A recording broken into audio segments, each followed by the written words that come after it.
l'évangile de Thomas, après le livre L'âge apostolique. Troisième partie, la prophétie réalisée. Ces événements nous amènent finalement à la dernière partie de cette histoire, qui se termine avec la dernière lame de fond historique qui croisa la route de la persécution et de l'avènement chrétien. Cette lame de fond est celle qui concerne la parole que Jésus avait dite au commencement. Car enfin, venait à l'été 66, le temps où les usurpateurs du temple de Jérusalem payèrent le prix de leurs crimes et de leurs injustices. Le divorce entre les Juifs et les Sadducéens fut consommé quand ils virent les Sadducéens sacrifier pour des Romains des animaux en l'honneur de César. C'est quand ils les virent souiller l'autel de pierre devant le temple qu'il n'y eut plus de retour en arrière possible entre les Juifs et l'ancienne école philosophique.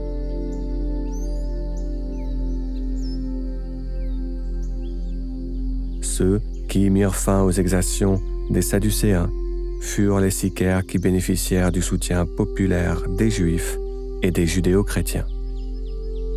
Les sicaires avaient un objectif principal et ils se battaient pour cela depuis près de 80 ans. À l'époque de Judas le Galiléen, ils avaient été à 2 doigts de l'accomplir. Au temps de Jésus, ils avaient été même à 1 main de l'atteindre. Depuis maintenant plus de 30 ans, les sicaires s'étaient retrouvés à 1 bras de pouvoir toucher cet aigle impérial qui ornait la porte principale de l'esplanade du temple. Ce mensonge, visible comme une balafre sur le visage de Jérusalem.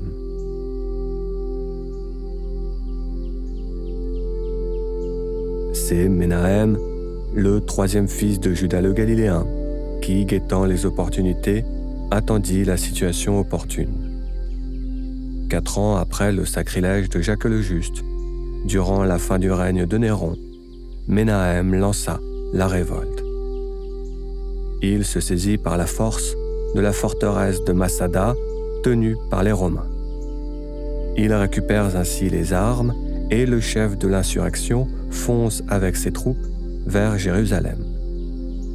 Ils traversent sans encombre les fortifications et ils attaquent aux abords du mont du Temple la garnison romaine de la forteresse d'Antonia.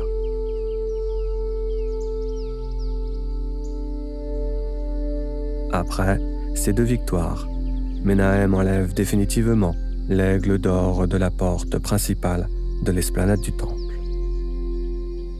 Et il refuse de rendre aux Sadducéens les habits des grands prêtres.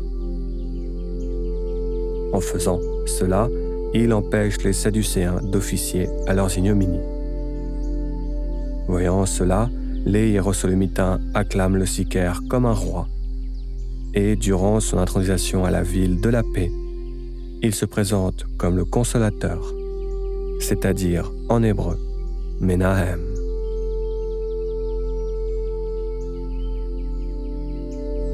Par son action libératrice, Menahem convainc les Juifs de se libérer du joug des Romains et de leurs alliés.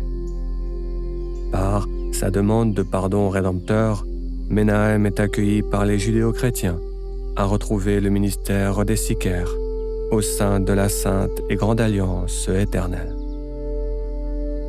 Par son geste purificateur, Menahem ébranle le culte impérial. Cet affront fait à l'homme du mensonge sera vengé par la main des Sadducéens, qui organisèrent l'assassinat de Menahem sur la pente sud du mont du Temple.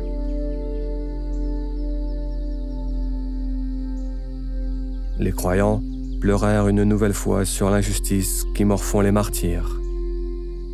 Les Romains et leurs alliés pensaient une nouvelle fois avoir étouffé la révolte. Mais le bon peuple de Jérusalem était uni avec son pays pour soutenir les insurgés dans leur révolution. Les partisans vinrent de Galilée et de Judée pour renforcer la révolte. Le soutien, fort et inespéré, vint des Samaritains qui vinrent rejoindre la Grande Alliance.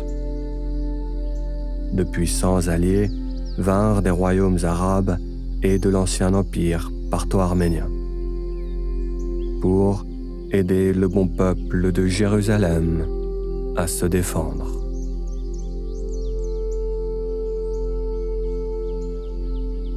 Réunis sur le mont du Temple, les alliés déposèrent les armes et se promirent de défendre le Temple de Jérusalem.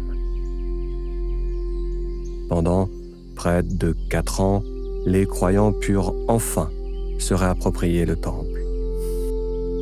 2 nouveaux grands prêtres furent nommés et le culte officié était celui des judéo-chrétiens, c'est-à-dire comme Jacques le Juste l'avait défini dans son compromis naziréen. Nous avons décidé de ne pas imposer d'autres charges que celles qui sont indispensables. Nous nous abstenons des viandes immolées aux idoles, du sang, des chairs étouffées et des unions illégitimes. Tu ferais bien d'ailleurs de t'en garder. Adieu.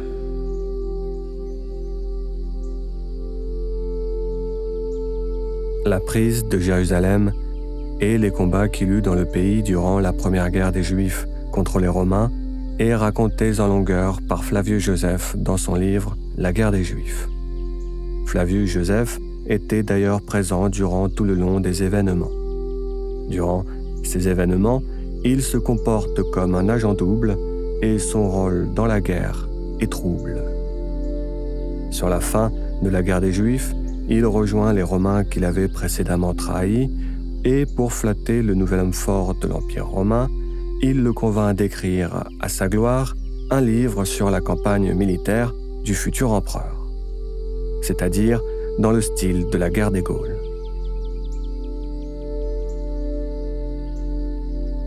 Dans ce livre, l'historien romain cache derrière bien des mensonges la vérité. Et quelque part, bien lui en prie, car sans cela nous n'aurions aucun témoignage de ces événements.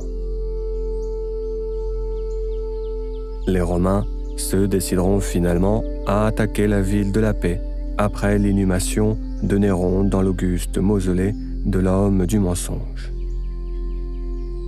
Vespasien et ses fils Titus et Domitien entreprennent le siège de la ville sainte qui refuse de se rendre.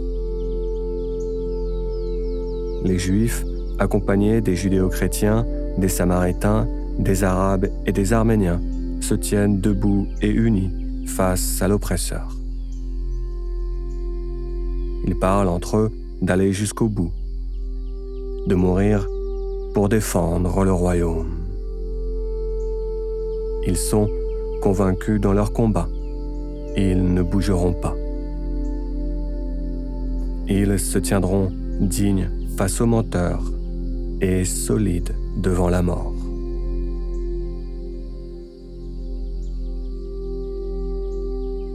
Vespasien comprend le message et se met comme Néron à prendre le goût du feu. Lentement et méthodiquement, Vespasien bombarde avec ses catapultes et quand il fait une percée, il enflamme la ville. Avec de l'huile et du bois mort, il brûle la ville. Il éventre les maisons et rase la gloire de Jérusalem. Ceux qui refusent l'esclavage sont mis à mort et les combattants tués au combat. Ironie de l'histoire, quand les Sadducéens furent enfin présentés devant leur maître, celui-ci les exécuta, tous jusqu'au dernier, mettant fin ainsi à la lignée des prêtres sadducéens. Vespasien prétexta que les prêtres se devaient de mourir avec leur temple.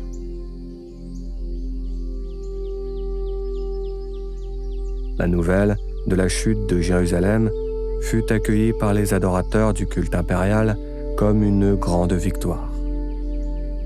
Après son triomphe à Rome, sa légende qui se veut noble et victorieuse sera nourrie par Flavius Joseph, qui ira même jusqu'à écrire qu'une prophétie essénienne avait annoncé la destruction du temple et que de ces événements sortirait le nouveau maître de l'univers, César Vespasien. En vérité, la seule prophétie qui se trouve dans le livre et qui parle de ces événements, c'est la parole de Jésus qui fut prophétisée par saint Étienne et accomplie par Menahem. Je renverserai cette maison et personne ne pourra la reconstruire.